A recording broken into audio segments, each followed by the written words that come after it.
Well, hey everyone, my name is Nathan Jones, and if you're new here, welcome. I like to talk about all things movies, specifically Blu-rays, and we have a familiar face, Raquel Stecher, on. We are talking about 1930s. We're continuing with the 100 Years of Movie series. I did this back in 2018, a few years ago, if anyone is familiar with that series. I talked about my favorite films from 1918 to 2018, and I literally went through each and every year from those time periods. So it was a very difficult thing to do, but I enjoyed it a lot, and I wanted to revamp it this year. And so now we're on to the 1930s. We're just talking about a full decade and kind of just choosing our favorite films from it, some honorable mentions, some things that we want to kind of point out about the time period itself. And yeah, I'm very excited to have Raquel on. Raquel, how are you doing? Good. How are you? I'm great. Yeah, I'm in the midst of a ABC movie challenge that I did. That's intense. Yeah, it is. I'm like, I have way too many films I haven't seen, and I'm sure that's not a problem that anyone else has on your shelf. And I'm like, how do I tackle this? And I just randomly chose 26 because I started watching films in like alphabetical order on accident, and then I'm like, okay, make this a challenge. So I'm literally in the middle of that. So Wow. By the what time you about you? get to Q and X and Z, it'll Yeah, be a little tricky. that was the tricky part, is like finding the Z and the X and the what do I have here? But luckily I have one of each at least. So like, That's okay, great. that was good. But for everyone like participating in the challenge, I hadn't brought that up yet. I'm like, it's like there's gonna be some letters that are probably pretty tricky for a lot of people. But I believe in everyone to kind of figure it out on their own or do whatever they want. There's no fluid rules to that, I guess. hmm But what about you? What have you been up to? Well, I've been recently obsessed with the best foreign film category of the Oscars. So I gave myself a challenge this year that I'm going to try to watch every single winner. And I Oh have wow. seen like several of the more recent winners, but some of the older winners I have not. So I made a list on Google Keep. It's like a little checklist.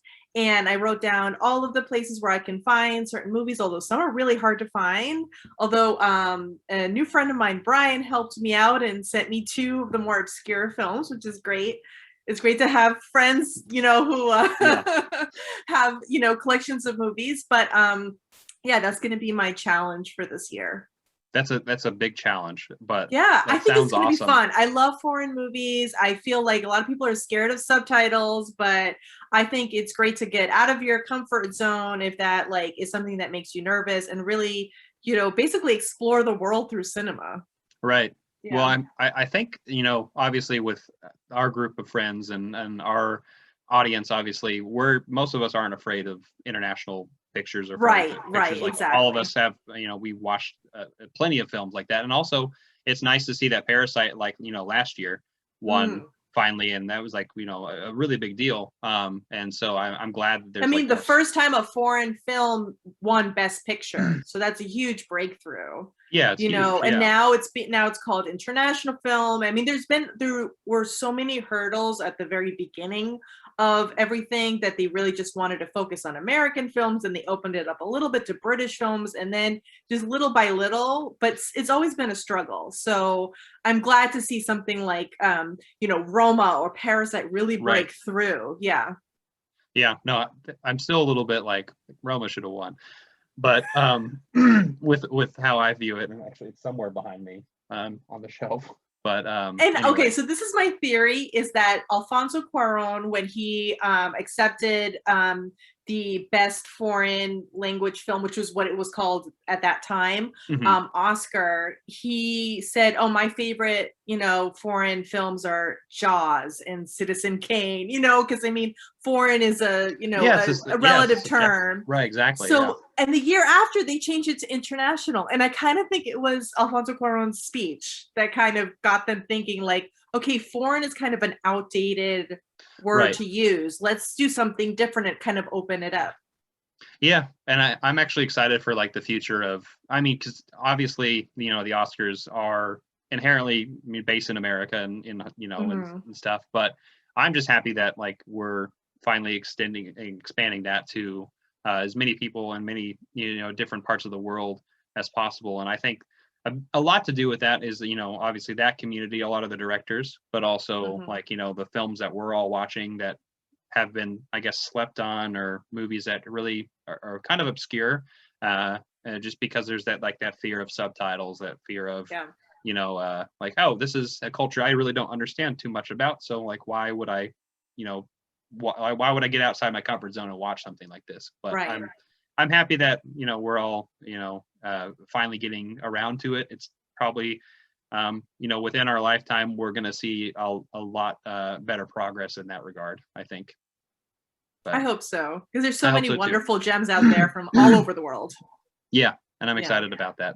Honestly, it's overwhelming, and I'm sure most of us. Oh yeah, no, it's amazing, and a lot of them are available on like streaming services. A lot of them are available on iTunes. So DVD Netflix has a bunch of foreign films, so it's easy to like access them on physical media or streaming. So there's really no excuse. And I read subtitles for English language films because I don't necessarily pick up all the words, even if they're speaking in an accent I'm used to, right? So subtitles don't scare me. That actually reminds me, obviously I've seen a lot of British and like Irish films, and they talk very fast and they have their dialect, and the way they speak, and it's really interesting, like showing like friends some of these films. They're like, I don't know what they said, and I'm so accustomed to like picking it up, and I've watched it enough to where like, oh, I get what they're saying. That it kind of just like, do you want me to put subtitles on for you of this? But it's all a stepping stone and what we're used to. So like, I'm glad that people are stepping outside of that comfort zone and getting into films, like I said earlier. So yeah. But today we're talking about the 1930s, right? Yay! And we're finally to the era of talkies, and to the films that a lot of people kind of set the standard for a lot of the different genres that would pop up after the period. And I'm excited to talk about the 1930s because once again, like I talked about in my last video where I talked about the 1920s with my roommate Palmer, is these time periods I'm not super familiar with as much, because obviously more time has passed, so I've seen less things from these time periods. But there's so many films from this time period that are like classics that I'm sure we'll talk about in regard to our picks. And I'm excited to kind of go all these different directions that we're going to be talking about. That's great. Expand your horizons. So let's begin with some honorable mentions. Do you have any things that you wanted to bring up that didn't make your list that you wanted to really focus on? But do you have any films that you want to talk about? So anybody who knows me who is watching this is going to be like, okay, why wasn't it in her top 3 picks? I talk about this movie all the time, Bachelor Mother from 1939, because it's my favorite film of all time. Okay, it's a guilty pleasure. I just really love it. It's very comforting. It's just one of my favorite films of all time. I talk about it endlessly. So I don't want to necessarily have another, like love fest with this movie, but I will mention it because this is a very sweet romantic comedy that's set like towards the end of the Great Depression, and you have this shop girl played by Ginger Rogers, and she gets basically stuck with the abandoned baby, and no one will believe that she's not the mother, and then she has this really sweet romance with David Niven. And it's like there's it's set around Christmas and New Year's. It's funny, it's sweet, it's endlessly rewatchable. So that is one of my extra picks. So, and also if you're watching this, stay tuned to the end because we have a surprise with this title. Yeah, I have my copy from you over there. Yes. Yeah. That's one of my Goodwill things. I send friends copies of the DVD from Warner Archive. It's great. I love it. And I was really happy to see it around Christmas time this last year. And so thank you. And also anyone who knows you knows that movie is involved with you. So that's a great honorable mention. I actually only have one to bring up. I guess I can get it out of the way and then we'll talk. Oh about yeah, that's some. fine. Yeah, I have a stack. So this is a movie that people are going to be like, how did this not make the top?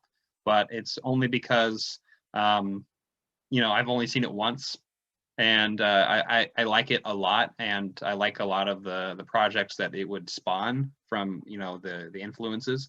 But I'm talking about 1933's King Kong right here, and I absolutely love this movie. If anyone has watched my channel before, they know I'm a huge Ray Harryhausen fan, and I love Carol Zeman, so I love a lot of stop motion work. And yeah, so this obviously like set the bar at that time period, because I know you mentioned it, but in the 30s, this was the Great Depression in America, so this was not a good time for people's existence, just in general.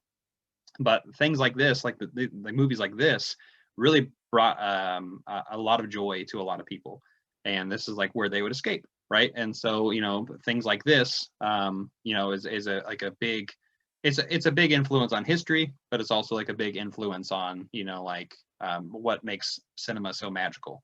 And so I definitely wanted to talk about King Kong, because I mean, obviously there is a new King Kong versus Godzilla movie, and I am a fan of Godzilla as well, and King Kong, and so I've always been a fan of these movies. But I definitely wanted to mention this one. David Selznick, obviously, and Fay Ray, and all the wonderful people involved in this movie. You've seen this one, right? Of course. Yeah. And also, I mean, it gave birth really to the monster movie genre in a way. It's like one of the most well-known, and it gave Ray Harryhausen his start, in that wonderful stop animation that he became so well known for. And I mean, something with the 30s too is that it was the birth of a lot of genres, including the monster horror type of movie. So it's a very interesting time, and a classic. Yeah, and I love this edition, and I think this is out of print now. I lucked out. Oh, yeah, I remember I know. when the Blu-ray came out. I think I Yeah. did like a giveaway on my site for it. Oh, that's a shame. But yeah, this is the digipack, which comes like with a booklet and stuff. Is there like another Blu-ray available for it? Is it? There might be, but this is like, it's a I hope so too. Right? Yeah. So yeah, this one has like a small film. No, it's not. It's a very big film. Couple stories tall, if you will. Yeah. But yeah, this is a great movie. And even though it's from the 30s, you watch it and it doesn't feel outdated. Like it feels like it's set in its time, but it doesn't feel like, oh, that's really, cheesy or corny. No, it's still thrilling to watch even now. Yeah, I would think only like maybe the way that like the natives are portrayed is the only like controversy maybe attached to the film. But other than that, they were not good at that then. No, they weren't. Any representation of anyone, any minorities, any indigenous people, not really good in that era. Right. But although I haven't, one of my picks is an exception, so we'll get to that later.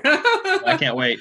But yeah, everyone go look up if this is available and get yourself a copy of this movie if you haven't already. Like this is like a perfect film. It's one of the best films ever. So yeah, definitely get that one. But yeah, that's my honorable mention. But Raquel, do you have some more besides Bachelor Mother?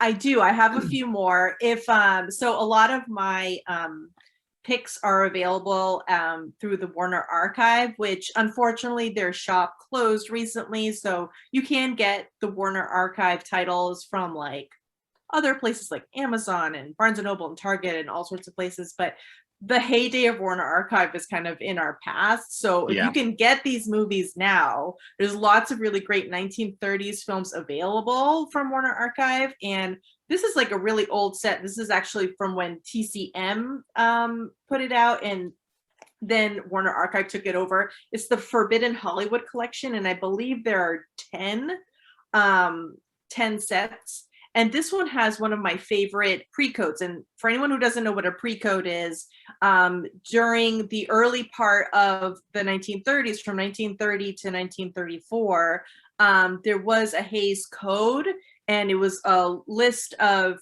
rules and regulations for how films can be made, how can they portray sex, violence, crime, even things like how long a kiss can be on screen, can a criminal get away with a crime. but they didn't know how to enforce it, and they didn't figure out how to enforce it until 1934. So you have this magical little window of all these films, and as the years progress, they get more and more salacious, and it's really just a wonderful kind of period to explore. So I highly recommend these sets. One of my favorites on here is a film called Female, and it's one of those films that's really wonderful until the end. The end kind of ruins it, but it's just a sign of the time. And you have this woman, she it took over her father's automobile company, you know. She's this empowered woman, and she like basically selects her lovers and lures them with vodka and has her way with them and then discards them. She's like this very like pretty much nothing you've seen like in a movie from that era. I just really am totally fascinated by it. Plus she has an Art Deco mansion and pool, which is just amazing to look at. And then I'll just mention a few other titles. And we were talking earlier about your shirt because it has M on it by Fritz Lang. Some Fritz Lang stuff. Great 30s film. And I have another Fritz Lang film, Fury, which stars Spencer Tracy and Sylvia Sidney. And this is a great movie about a guy who was in the wrong place at the wrong time, is charged for a crime he didn't commit. And he's basically everyone thinks he's dead, but he's not really dead. So he's hiding out and he's seeking revenge. And so it's about a criminal on the run, but it's or someone who you know, a fugitive, let's say, because he's not really a criminal. But it's also about mob mentality. It's really, I think it's underrated. So this one's really good. So it's from 1936. I only know of Spencer Tracy from like his older works, like in like the 40s and 50s. Like that's like I need to watch more Spencer Tracy stuff. And this is really early Spencer Tracy, and I think he only did one. Fritz Lang was absolutely terrible to work with. Sylvia Sidney was a saint because she worked with him on several movies, probably the most of any actor. Spencer Tracy quit after one movie. He was like, I'm never working with this guy again. So yeah, that's really interesting. Also, Sylvia Sidney helped Fritz Lang get his start in Hollywood. Would recommend him to studios for projects and stuff like that. And then if you like Hitchcock, early Hitchcock's really interesting. Oh yeah. The 39 Steps and The Lady Vanishes are probably two of the best films ever made, ever. Lady Vanishes is probably Hitchcock's funniest film. And The 39 Steps is a great like what would you call this? Like a fugitive on the run, spy thriller, kind of like North by Northwest in a way. But previous, but years earlier, set in England. It's really fantastic. This is like, it's in, and the cinematography is really great. The acting is really great. The suspense is really great. So, and these are both available on Criterion, and they're also available to watch on the Criterion channel too, if you have that. Yeah, I have this nice little box set with those two films in particular within it, and I love early Hitchcock. There's he's obviously, you know, he's known very much for like his middle to latter part of his films, and especially I really his films from the 40s and 50s. That's what he's like, and in the early 60s. Yeah. So yeah, early Hitchcock. I still haven't seen some of like The Lodger, right, from the 20s. I keep hearing such wonderful things about that movie. I haven't seen a lot of his films from the 20s. A lot of them are lost. I know that. Yeah.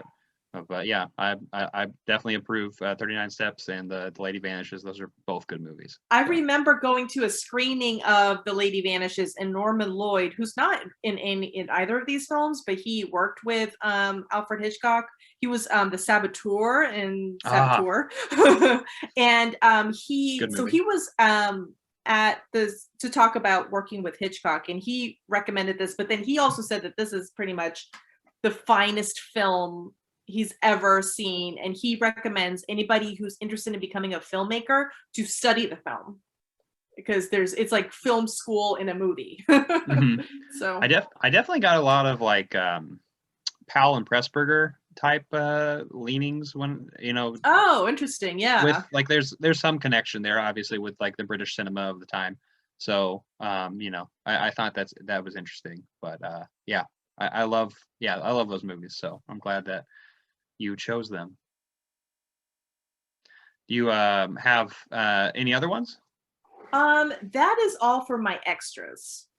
Those are Yeah. excellent picks. I'm sure many of you, we haven't jumped into our three films each, but I'm sure many of you are going to be like, well, where's this movie?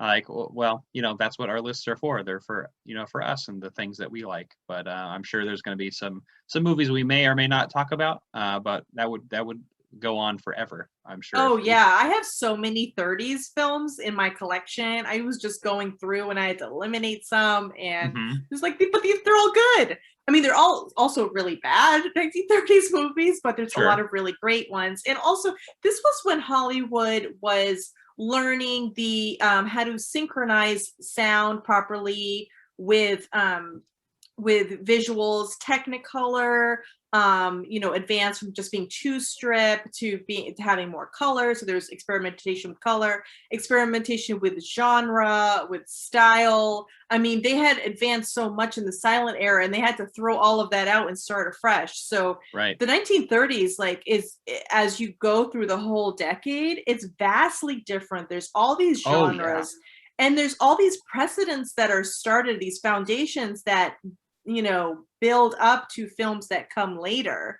So we have to thank the 1930s for a lot. Right.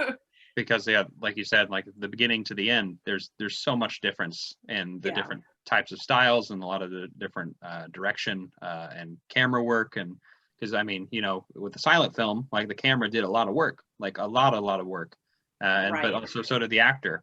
Right. And the actors that were involved, like it was a little bit more physical. So it was like a weird transition where you had to like, okay, now we have to place a lot of emphasis on, these nonverbals mixed with like the performance of like, what they're saying. And like, so it's interesting. They were still experimenting. I remember watching Hollywood Review of 1929, which is like a musical production set on stage, and they had pauses because they just expected it would be filled with audience applause and laughter. But you watch it and it's like awkward because there's all these silences. So they're still trying to figure things out. And in the early 30s, you get kind of what they're called sometimes creaky films, films that, the sound is a little awkward. There's some static.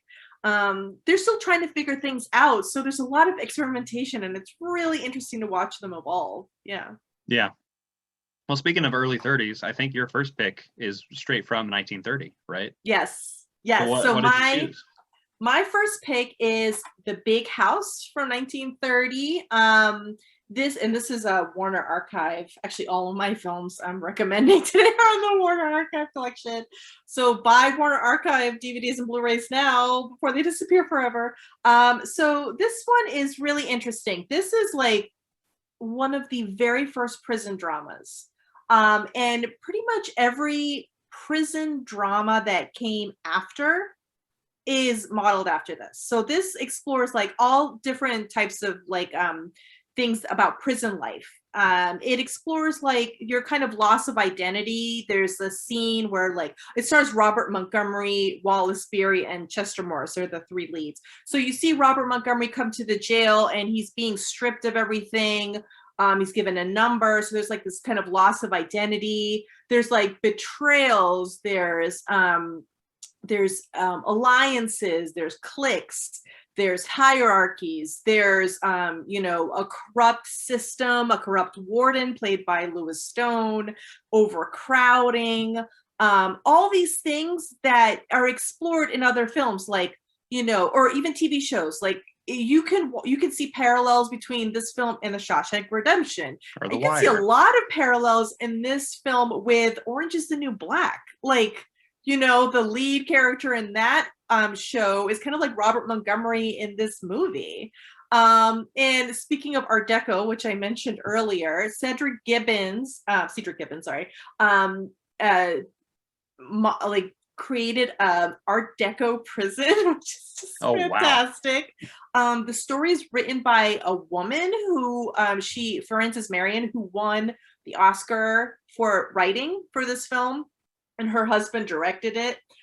She spent, countless hours studying prison life in San Quentin to get material for this. So a lot of it's accurate. And there's a lot of experimentation with cinematography, especially showing the prisoners en masse, showing them rebel at lunchtime when they're fed gruel, or, showing them in like formations, coming out of their cells and being lined up. And there's a lot of like really interesting, and this is a time where the camera was very steady. So there's only so much they could do.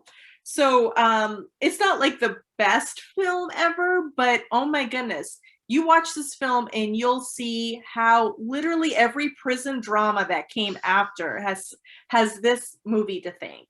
And I think I read somewhere that the first ever prison riot in a movie is actually in this film. I can't say that for sure. Maybe there's a silent film that has a prison riot, but one of the very earliest prison riot scenes is in this. So it sets a lot of precedent, and I think it's interesting. This set is actually really cool because back in the day when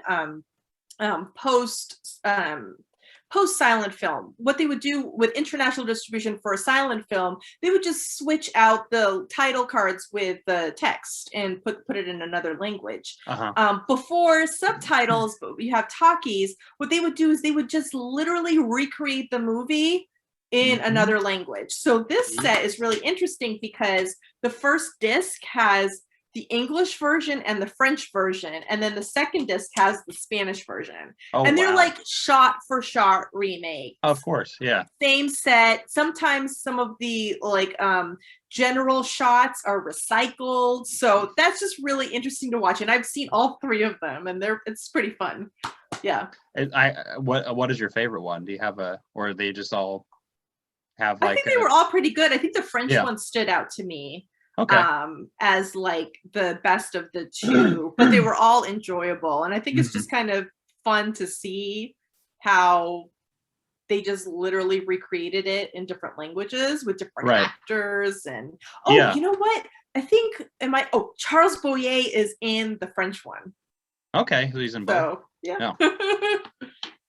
Well, yeah, that's a good choice, and I've never heard of that film, so that's definitely something. Yeah, I know. My picks are all obscure. I'm all about. I mean, I could talk about The Wizard of Oz. I could talk about Gone with the Wind, but I really love to talk about the more obscure films. So that's where you're getting from me today. Well, it's perfect because I mean that's the thing is one talking about Warner Archive a little bit, but also just exposure to a lot of these films that definitely said this influenced all these prison films that would come down the line, right? And you wouldn't expect to see like that, those influences, because a lot of people just kind of watch what's kind of given to them or put on their plate, and then kind of just go from there. But once we kind of go down those rabbit holes, we see all those connections. You're like, oh wow, this is where this came from. And that's what's interesting about the things that we do. I think. I think so too. I love making those connections. But yeah, I definitely want to get that. So I'm gonna have to look that film myself. And pick it up because that sounds very interesting. And I actually just watched a not a so good prison movie in my ABC movie challenge. Yeah, I mean it's fine, but it's exactly what you'd expect it to be. I watched Lock Up with Sylvester Stallone from 1989. Oh, I haven't seen that one. Yeah. It's very. I mean, there are a lot of established tropes in prison dramas, and sometimes they just become really familiar. So it's interesting. What can you do to make it different? Sorry. Yes, you're okay. definitely right. I'm getting choked up. Just talking about prison movies for some reason. Yeah, no, that's the thing is how much creativity can you get? It's usually done in the performances, probably more so nowadays with prison movies, because you kind of understand what you get with a lot of the situations and stuff. So, but yeah, I'm excited for that one. Now my pick, you've already alluded to it. It's on my shirt. It is from 1931. It's a Fritz Lang film, and it's M. And here's the Criterion edition right here. There's Peter Lorre right there looking all oh, what's going on? But I love this film. and I know a lot of people have seen this movie and know who Fritz Lang is. I in my 1920s video, I talked about Metropolis because that's one of my favorite movies of all time. And so, you know, this is actually, yeah, so good. And you even mentioned, like, you know, like in, you know, your choice, like the dehumanization aspects, like, and then you also talk about like the Art Deco. It's like there's still like remnants of like that German expressionists and like those movements and like how the set design is, and like it's still present probably in those early 30s films. And kind of just, and Metropolis, you know, is a lot of there's a lot of influence in Star Wars and science fiction movies that came after. So yeah. And this right here, this would influence like the thriller and like court procedural films and a lot of those type of films. But yeah, if you haven't seen it, you kind of get the idea of it very early on. There's a child murderer. So it's very heavy subject for 1931, and also it's in Germany. So obviously the Nazis are just taking over around this time period. And I know that Fritz Lang, not a fan, which is obviously why he escaped, luckily for us, you know. But there's a lot of, we talked earlier a little bit about mob mentality. That's what this movie heavily is involved in, and talking about the concepts of justice and like where do we draw the line between corruption and a lot of the things that are going on in society, the things that we take for granted, and you know, kind of where Fritz Lang puts a lot of this in his film. I feel like it puts a lot to do with like in the scenes and the setting that he's in. Like this is like a really defeated Germany, because obviously this is post World War One, and so a lot of Germany is definitely like, what do we do next? You know, kind of a thing. And there's like that disparage thing, but it's all set behind, you know, this child murderer and Peter Lorre. You know, you learn that really early on, so I'm not really spoiling anything. And it's pretty much just him, you know, trying not to get caught until the very end. But it's such a great film. It's like, yeah, I don't know. It's just like there's so much to say about like the society at the time period, like historical context, and also just like the precipice for like what these types of films that would come after it, like court procedural dramas, which I'm a huge fan of, like 12 Angry Men and you know, Inherit the Wind or To Kill a Mockingbird. That scene is so intense. Oh my god, it's absolutely intense. And the close-ups on Peter Lorre's face. This is one of Peter Lorre's like best performances too. He's so amazing in it. Yeah, like it'll totally creep you out. Yeah, and I guess he was like 26 at this time, so he was pretty young, too. And he never worked with Fritz Lang ever again. Yeah, of course he didn't. Yeah, and that's the other thing. Yeah, Fritz Lang was really difficult to work with. It was very difficult. But yeah, this movie, yeah, I didn't really talk much about, like you said, the close-ups, like the camera work.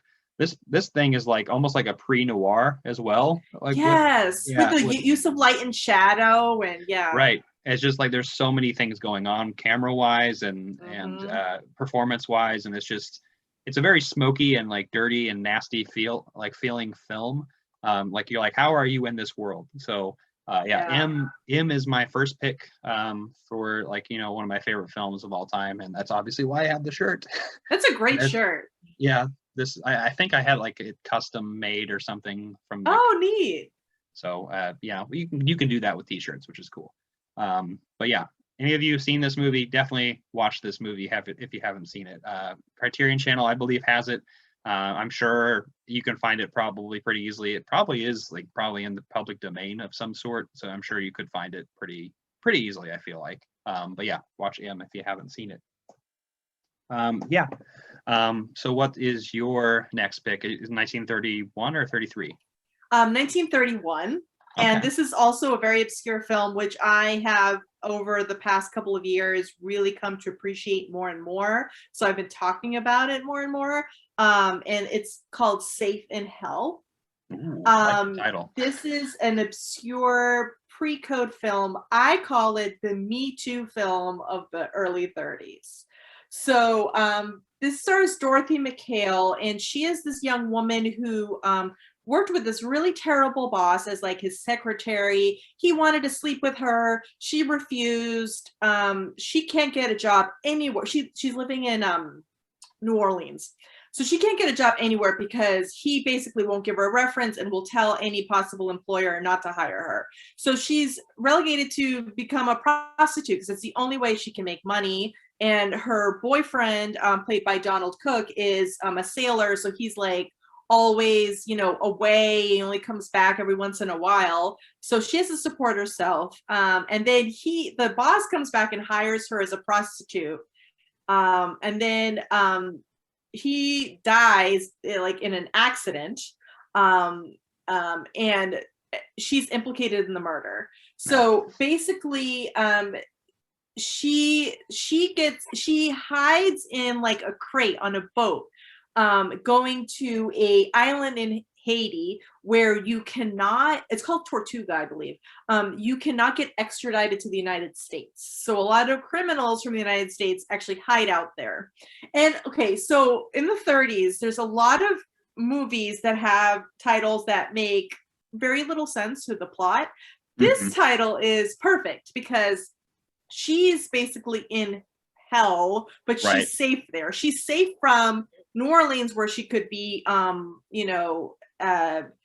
hung for her crime, for a supposed crime. But she's now in a tropical island with a bunch of white men who are criminals who want to sleep with her as well. So, and then there's like a plot twist and something from her past comes to light. And then she has issues with the men on the island. So basically she's safe in hell, exactly. And so it's really about, the disparity between men and women, and how women are treated. It's about sexual harassment. And it's about this just woman who's just trying to survive, essentially. And what's interesting too is that on the island she stays at this hotel, and it's run by Nina Mae McKinney and Clarence Muse, and they were two Black actors. And in this film, they don't have stereotypical roles; they just run the hotel. I mean, at the time in the 30s, you had Black characters in films with predominantly white characters, exuding some sort of stereotype, that was incredibly offensive. Or you had race films, which that's what the term was race film, which were musicals or dramas with all Black casts. And they were intended for a Black audience. This is one of the very few films from the 30s where you had two Black characters. They weren't stereotyped. They were just being themselves. They're like, there's no, themselves. Yeah. And it's really interesting. And they're two really interesting figures from that era. So that's just something additional that I thought was really interesting about this film. So yeah, a lot of things here, and actually the theme with my three picks is social issue films. Like the first one explores like prison life and the prison system. This one explores like misogyny, sexual harassment, and stuff like that. And I think it's quite powerful. And lately I've been talking to people on Twitter, and this one's getting more attention as a really just standout pre-code. It's not like the best film ever, but I think for its subject matter, it's really interesting, and it's like unlike pretty much any other pre-code film I've ever seen. So I recommend it. Well, I mean, obviously, we've talked about this stuff in the past, and I'm sure a lot of people actually are aware of this, but I always love the poster art for these types of films. Drop something, but I have actually a book that's all poster art from the 30s, because like you said, it's amazing. Yeah, and I mean that's a big seller, because I mean with those commissions, and how, like, obviously sometimes, like you were saying with the title, sometimes it doesn't really like fit what the movie is, or like female. I don't understand. Okay, she's female, but what the heck? Babyface? Classic pre-code with Barbara Stanwyck. Okay, she has a baby face, but that really doesn't explain the movie at all, or give you any indication. Safe in Hell is literally spot on. But yeah, I was gonna say I love that poster art and the way you described it.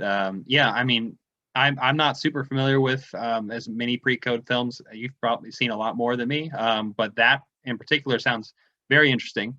And I definitely want to add that to my list. It's another Warner Archive film that Yes. I'm glad that the Twitter community is talking about it a little bit more too, because yeah, that sounds amazing, and probably is a film that will probably be talked about more in the future, hopefully. And I think that's actually I was just having this conversation with my roommate, prepping up for this a little bit and thinking about obviously my picks a little bit more on the mainstream side of things, but also just thinking a little bit more about like the time period and these issues of things that are less talked about, and like okay, well, what is like if we went the route of like choosing, we said earlier, like Wizard of Oz or Gone with the Wind, like those are the definitive critic choices for those time periods. And Mhm.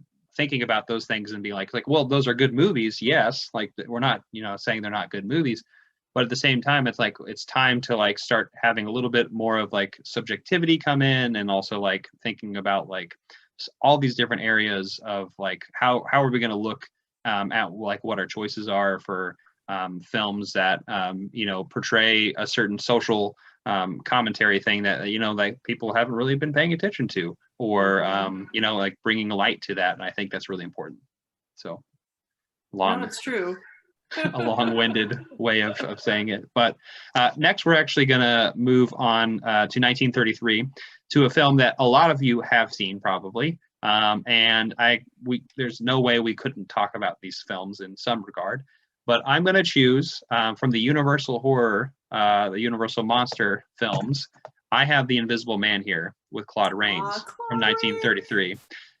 This is my favorite, probably, of the Universal monsters. It's really hard to pick because I mean I love Frankenstein and I love Dracula from 31 and 32, and but Invisible Man, I think because of Claude Rains, it just happens to like he's just got so much energy to him, and I just believe in the insanity of this character, and it's such a lunatic, like I guess it's just like it's a horror comedy of sorts, but like Mhm. the comedy is only really in the performance because it's just really like it's just so horrendous, and all the things that I never would, when I watched this movie and I watched films from this time period, I would never think that like how are they getting away with the things that they're doing, and like how are people on board with like the amount of things that he was saying and like doing in this movie in particular. I love this artwork. This is from Alex Ross. I don't know if you can Oh, see that's it. great. It's like hand drawn. Actually, there's a glare from the slipcover, but like Oh, that's that's all. It's like fantastic. comic book art. So Alex Ross drew all that. But yeah, this is a great steelbook. But I actually wanted to quote something. Like I'm sure many people know this quote. But once like Claude Rains started really fully embracing like his mad scientist persona, because like people who don't know this, he was a scientist, and he was trying to experiment and then accidentally became invisible, right? That's like the way it goes. But like the serum, the more and more like he was exposed to it, he started going deranged and crazy, and started thinking psychopathic thoughts. And so that's where this movie lies. It's a pretty simple premise, but it's a lot of fun. But I like when he says, like at the very beginning, with kind of his compatriot, the person who's kind of working with him, hiding him out and doing these things with him. He says, "We'll begin with the reign of terror, a few murders here and there, murders of great men, murders of little men, just to show we make no distinction." Like I don't know, I love that. And so and obviously my performance of that is it doesn't even compare to Claude Rains and his acting, because this is I guess one of his earlier roles. Yeah, he was actually scared to even take it on because he wouldn't be seen for a Mhm. lot of the film, and he was starting to break out in American film. He Big got British his guy. start in like the British stage, Mhm. and then he worked a lot in New York, and he was breaking into Hollywood, and he was scared that yeah, that because you really can't see him for much of the movie, that he wouldn't make enough of an impact in order to get other roles, but it was totally opposite. And plus, he has that like fantastic voice, Oh, his which voice just is totally yeah. works, you know. So yeah, he had no problems after that, but he was kind of nervous about that film. That makes sense. I mean, James Whale was like, fresh off Frankenstein, The Old Dark House, those movies that he just recently had done the previous years. And so I think he was definitely starting to get like a hang of like, okay, I can add like my comedic elements that I like to do. Cause like James Whale likes to add those comedy bits into his horror films. And like, Which I think actually are totally necessary, because you can't have just like heavy, like scary, themes throughout the whole thing. You need a break, and also just add something. When you add a little bit of comedy, that's like a respite, but it also makes it more human. more multidimensional. Yeah. Yeah. I mean, yeah, to me, it's like, if you think about like, I guess some of the more like modern horror films, there is like a coldness to some of them. And I think it's because it lacks some of that comedic edge. Now, obviously, there's horror comedy. Horror comedy's been around forever, right? And there's good examples of those too. But yeah, I can think of a few examples in my mind where it's like, okay, like this is a good movie, but also at the same time, like, would it be would I rewatch this movie over and over again? Something like The Invisible Man, yes, because of that performance, that the comedy that's involved with the lunacy of the entire thing. And yeah, this is my favorite of the Universal monster movies. I think I kind of go all over the place with those movies because they're a lot of fun. I mean, and also during the Great Depression, Universal like honed in on a genre that really like helped them survive a very tumultuous decade. And then they really gave birth to like this genre that just kept going, and it has such a legion of fans. And I mean, Claude Rains was remembered for The Invisible Man throughout his life, even though he was in, small films like Casablanca. Yeah, small ones, right? Small films. Yeah. But yeah, and also like talking about like James Whale's, hearing about his closeted life is really interesting too, and like thinking about like the implications with like with the pre-code stuff, right? Like how maybe some of the things that he got away with, I guess, within his films, like also like talked about just who he was, and I think that's really cool. And I think I think with the pre-code films, it's really interesting because like it got a little bit tighter near like the mid to late 30s. I feel like expression of like the director was a lot bigger in the early 30s. Like you can tell like what the personality of that director was a lot more. So I mean, obviously there's examples that don't fit that mold or whatever, but I definitely feel like it was like less studio-y and more like you can tell like what type of direction it was based on maybe the writer or the director. You could see that within the flourishes of like the performances, right? And the story. That's a great point, because once you get to the late 30s, the studio system machine is running, and it's like a well-oiled machine. And yeah, you kind of lose a little bit of like that auteur a little bit, in that area, because there's so many people working on something. And just because something like a film has one director doesn't necessarily mean just one director worked on it. It could have been passed on to many other people. A lot of hands were touching certain projects. So you have like a mix. You don't necessarily have like a vision, where you get that little more, in the late 50s and into the 60s, that kind of comes around again. Yeah. Yeah. But I mean, there are auteurs, throughout, but just like a lot of the big films. Yeah. Yeah, exactly. Like Hitchcock, for instance, you could tell it's a Hitchcock film. Exactly. Right? Exactly. So. He never lost that, because that was so crucial to his filmmaking style, is his like stamp, the Hitchcock stamp. Yeah. But yeah, that's my second choice, and it's one that you can't see very well. Yeah. But ching. But, yeah, and also the last Invisible Man, the one that came out, was it 2019? Now, it was last year. Was it last year? Early last year? Okay, good. Oh, that was so good. It was great. Yeah, fantastic. That was really, I was not expecting anything out of that, and I was literally on the edge of my seat the whole time. Yeah, Elizabeth Moss is just such a fantastic actress. Oh my goodness. Yeah, she is. She is. And the visual effects in that, how they did the how you can kind of see his presence when you can't really see him. And then when it kind of breaks too, just the visuals were really fantastic. Yeah, and I hope that, I know they had like a fail with The Mummy, with the Tom Cruise one. But I didn't see that one. Yeah, I didn't either, and I didn't want to. But with this one, I know that they're still like kind of have an interest in that universe, but like obviously switching gears and like making it like more of a modern like take on it, and also like, you know, with these different like social issues. And I think that's that's probably the next step. Like don't try to remake this thing, like make it in a modern context, and I think it would be a little bit more interesting and enticing, at least to me. I think that's why I liked it so much, is that it kind of takes that general concept, but it totally makes it modern and different.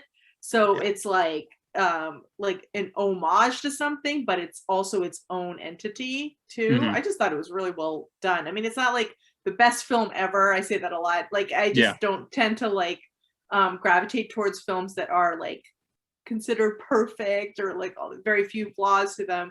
I kind of like the flaws in certain films, but that one I just really enjoyed. I just enjoyed watching it, and it really terrified me. Yeah, I was gonna say, even though like the subject matter is really intense, so you can still enjoy it though, just based on like the presentation and like just the way it was crafted, and like, you know, the acting as well. And there's I'm so traumatized by the restaurant scene. I won't go into detail, but you know what I'm talking about, right? I'm just still traumatized by that, because it's just like, what? Right.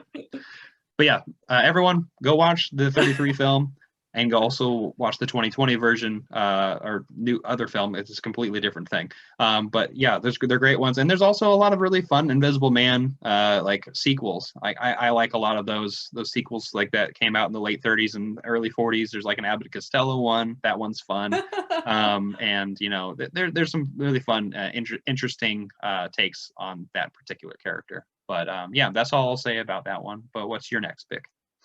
Okay, so my pick, I'm actually going to talk about one film and then also a film that's kind of similar to it, as kind of like an added bonus. So 1939, the golden year of cinema. It's for like something about that particular year, Hollywood kind of got its bearings together. Like the technical stuff was kind of ironed out. You have a lot more experimentation with color and with epics, you know, so you have like amazing films like The Wizard of Oz, Jezebel, you've got Wuthering Heights, Gone with the Wind, Stagecoach. There's so many amazing films, but there's also a lot of really small films too from that era, which I thought were really well done, like Bachelor Mother, which is also from 1939.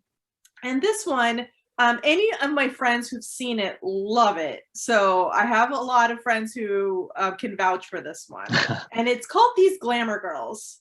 And okay, so you're going to be like, oh, all right, this sounds like total fluff, which it does sound like total fluff. I call it like the Mean Girls of the 30s. You know, it's not set in high school. It's set in college. So basically what it is, it stars a very, very young Lana Turner and Lou Ayres. You also have Marsha Hunt there, who's like the sole survivor of this film. She's the only one. She's 103 years old. I think 103 and a half today. Oh, nice. And so basically what it is, it's about class disparity. So you have Lana Turner. She's a dime dancer. She's like she basically dances at a dance hall, and you pay a dime to have a dance with her. Now we're past the pre-code era, so they can't really, I mean, they won't show a lot of like women who are prostitutes or, you know, who are sex workers, promiscuous, you know, that all was looked badly on at the time. So you had to kind of show something you had to kind of skirt around that. And you could do that with a dancer who works at like a, you know, I forget what they're called. I think it's called a taxi dancer. I think that's what she's called in it. so she meets Lou Ayres, who is this young, rich college guy. He and his two friends get totally trashed one night, go to this dance hall. He meets her and he invites her to this very exclusive collegiate ball. And literally all the glamour girls, all the young women of like, you know, well-known families want an invitation to this ball at this, you know, male, you know, college, this male only college.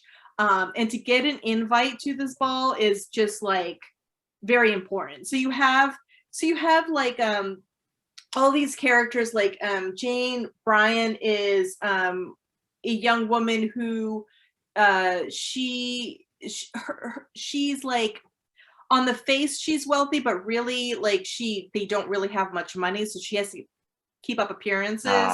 Then you have like Anita Louise, who is like the belle of the ball. Everyone wants to be with her. Marsha Hunt is probably the most interesting character because she's 23 years old. She's aged out and she's considered an old, like, you know, hag almost. And because she's gone through several men, she's looked down upon.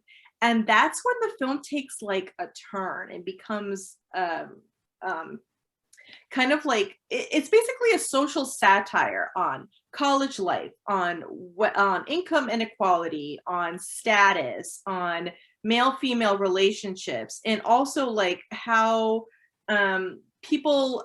peers treat each other when their statuses are different, and also like the phoniness of the life of the upper class, you know. And it's interesting because this film was actually based on a story written by this woman, Jane Hall, who was a glamour girl herself in New York City. She wrote it for Cosmopolitan magazine. So it was scooped up. I forget MGM, because this was Marsha Hunt's first MGM film. And she ended up being hired as the screenwriter for the film too. Good. So yeah. So it sounds like it could be total collegiate fluff, but it's social satire with a really poignant message about how we treat each other. And it's just really enjoyable because of the cast. The cast is really great. And it's still relevant today because think of all of the high school movies, the college movies that deal with that sort of subject of like social hierarchies, about wealth, inequality, different status. Those are tropes that keep repeating themselves in other films to follow. And you don't really have a lot of teen movies around this era, but you have a lot of collegiate films. And another one I'll just mention from the same year is Sorority House, which kind of deals with the same topic. It stars Anne Shirley, and she got into this college, which she basically really can't afford. It's really for wealthy people, and she kind of has to deal with the social dynamics at the school.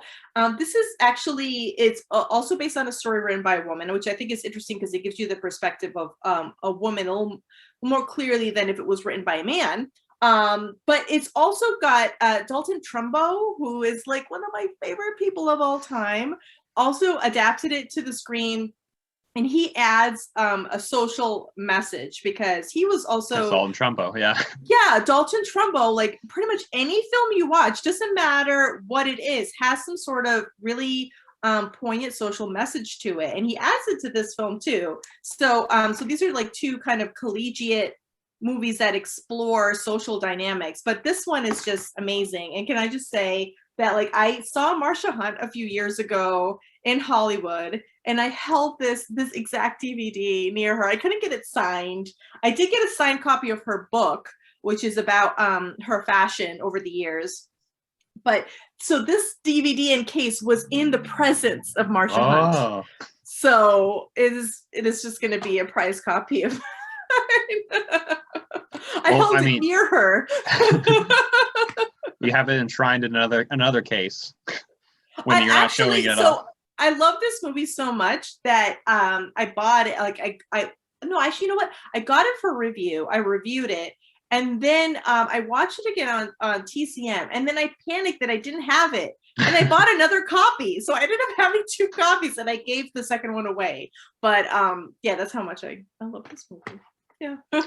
Well, those both sound incredible, and I, you know, like you were saying earlier with I love the idea of, I mean, I always enjoy collegiate or high school films and films that kind of deal with those coming of age and like Yes. the identity and also just the vapidness that we are in like our early Yes. late That teens and early 20s. phoniness. Yeah, and like it's something that is still. I mean, I'm nearing the end of my 20s now. I just thinking about that like identity versus like where I was at the beginning of my 20s and also just like in the late teens and thinking how different I was Mm-hmm.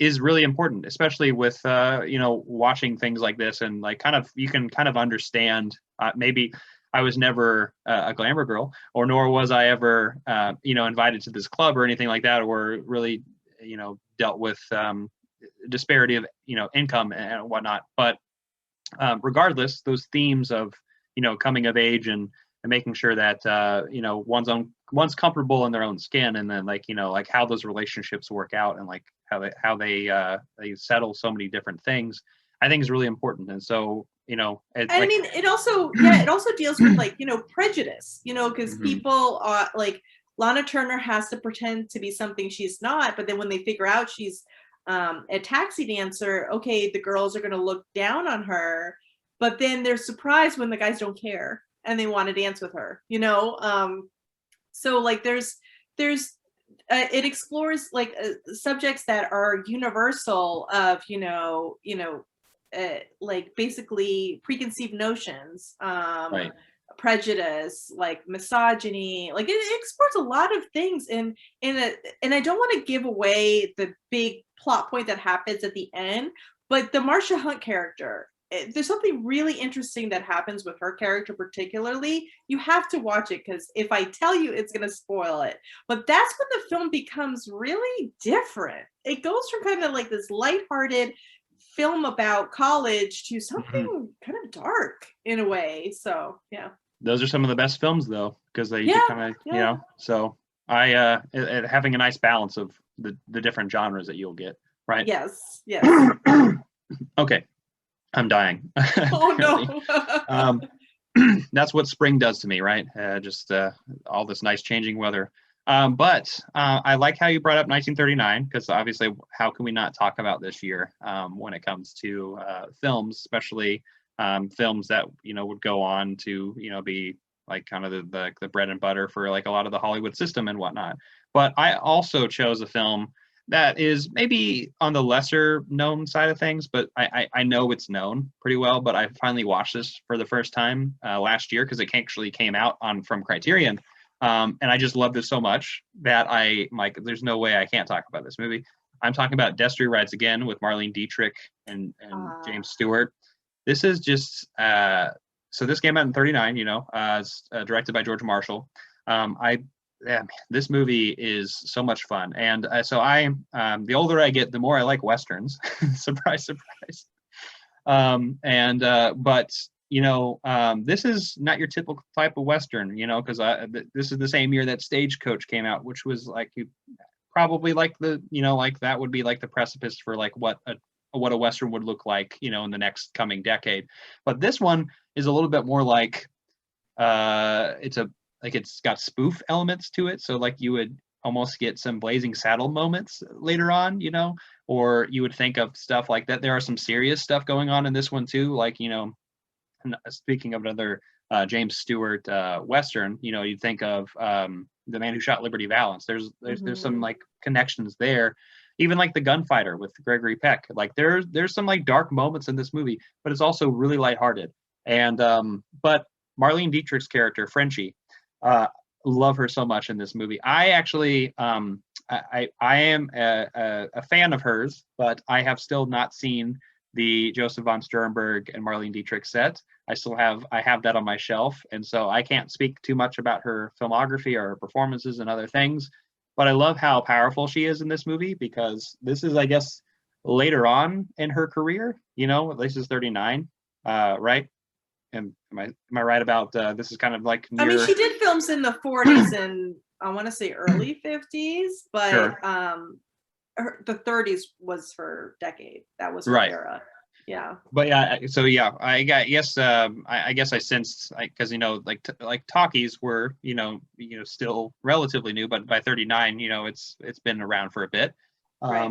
But I just love how powerful her character is, because like she does not take anyone's shit in this entire movie, and like honestly, like Jimmy Stewart, as you would see him in many of his roles, is like that good, like goody two shoes kind of guy who was like, down on his luck kind of guy. Put in this situation, he's the new sheriff in town.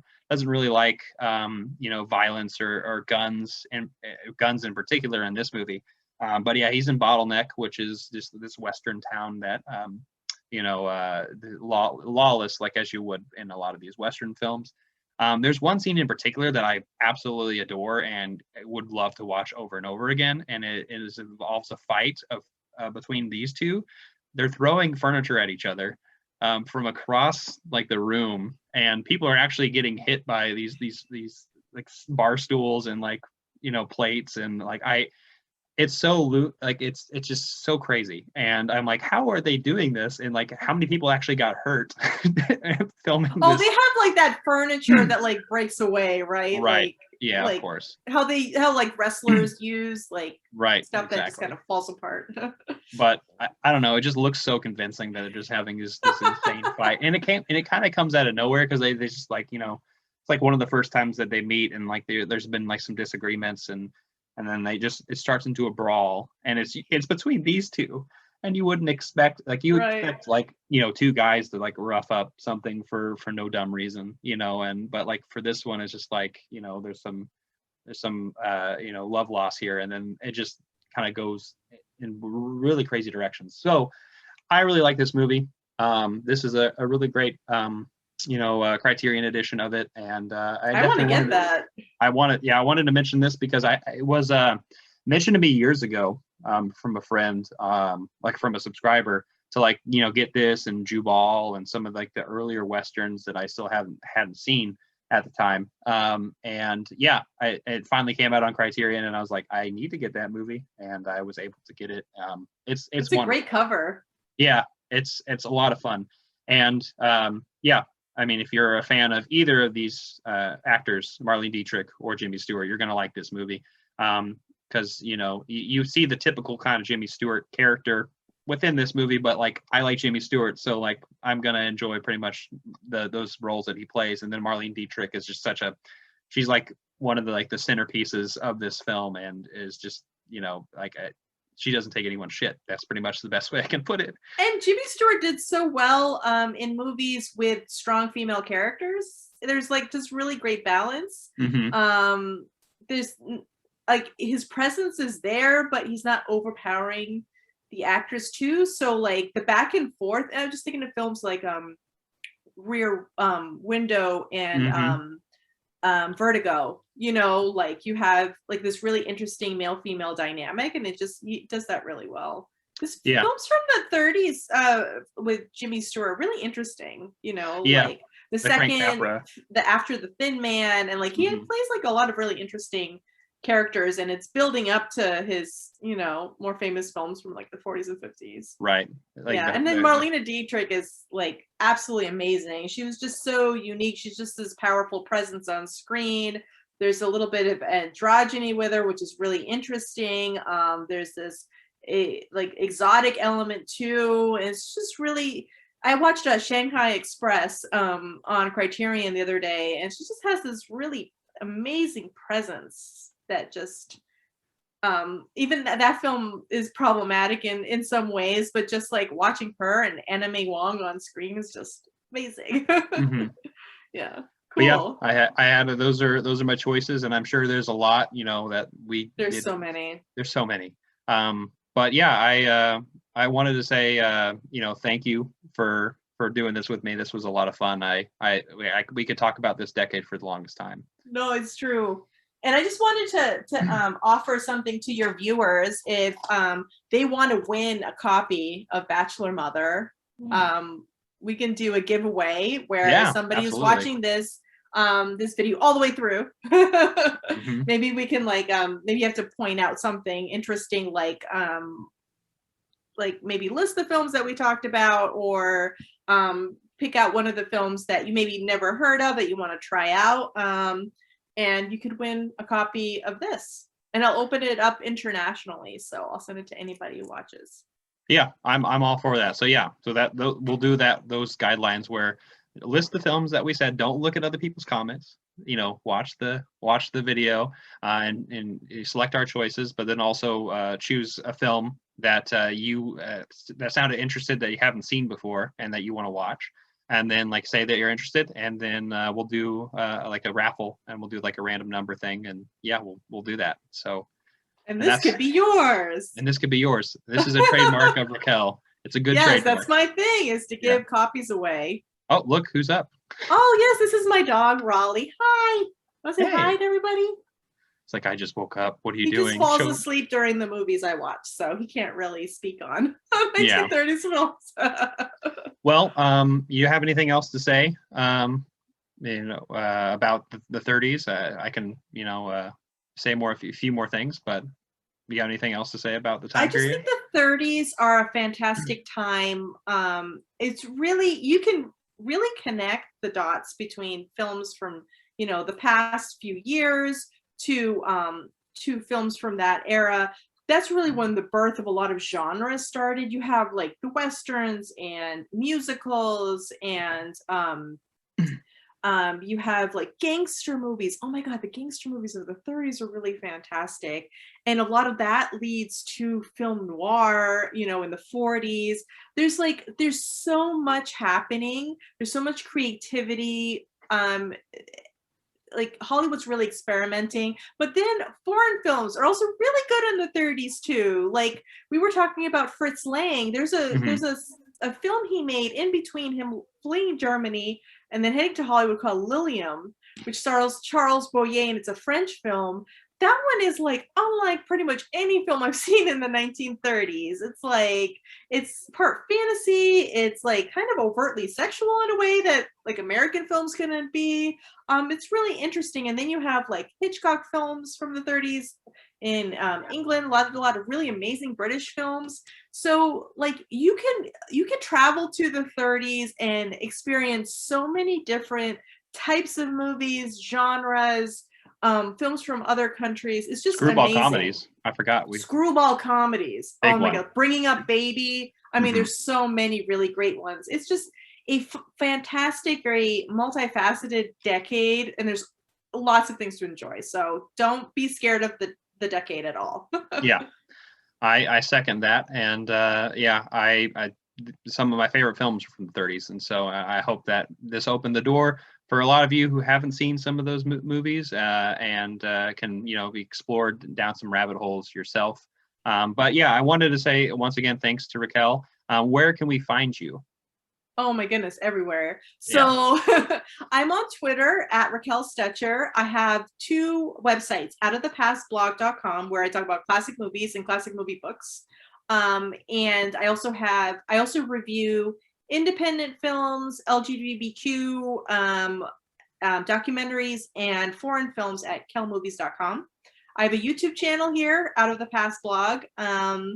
And I just started working with a wonderful group of female creators for a classic film collective Patreon, where we're all contributing things like poetry and original art, video, music, articles. It's really great. So I highly recommend checking that out too. And I also write for TCM and DVD Netflix about old movies, and I love it. You definitely are everywhere, and I love it. But also, take time for each individual thing, right? Yes. So, but yeah, I'll be linking some of those down in the comment section or in the description down below. But thank you so much, Raquel, for doing this. I had a blast, and I hope everyone can pick up some films so they can actually join in for Bachelor Mother and hopefully put their name in for that raffle. But yeah, thank you all for watching this. Give it a like, comment down below, please, share, hit the notification bell, and we'll see you next time. I'm not jonesing around.